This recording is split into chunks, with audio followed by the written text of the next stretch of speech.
Universal Studios makeup artist Jack Pierce created Frankenstein, the Wolfman, and the Mummy, and inspired future generations.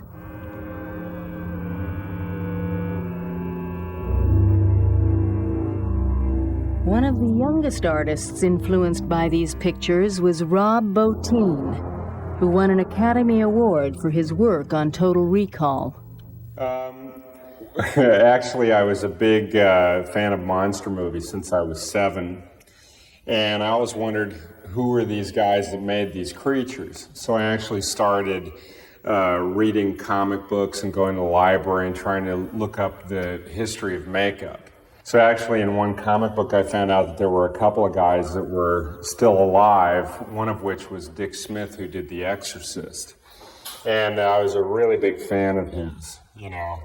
So then they ran an article on his protege, who was Rick Baker.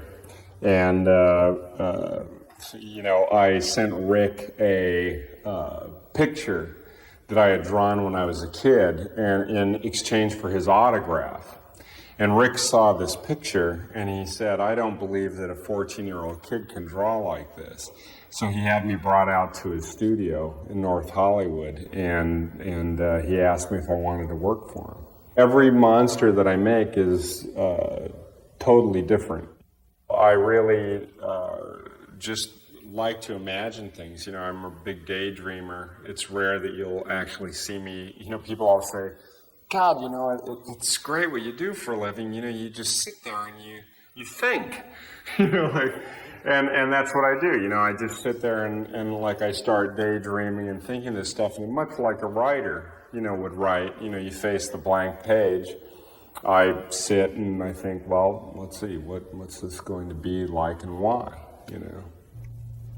One of Rob's most original designs was for the cyborg in RoboCop. The RoboCop suit evolved into a stylized human form, which took about 8 months to finalize. Total Recall, of course, you know, was a really, really neat opportunity, again, because I got to work with Paul Verhoeven, the guy that directed RoboCop. And Paul, you know, again said, "Do whatever you want," you know. And one scene in particular, which I really like, is when Arnold is trying to escape the bad guys, and he disguises himself as this big, heavy-set lady. What if he's got on like this futuristic mask? And what happens is the mask malfunctions. You know, they're questioning him, and all of a sudden the mask malfunctions, starts repeating the same thing over and over. And then all of a sudden the head opens up like, you know, Venetian blinds, you know, boom, boom, boom, and reveals Arnold like da-da-da-da-da-da-da. Paul says, "Well, can you do this?" You know, like that. And I said, "Well, I don't know how to do it, but I mean, wouldn't that be neat? Would you like that?" And he goes, "Oh, certainly, this would be great." So he said, "Do it."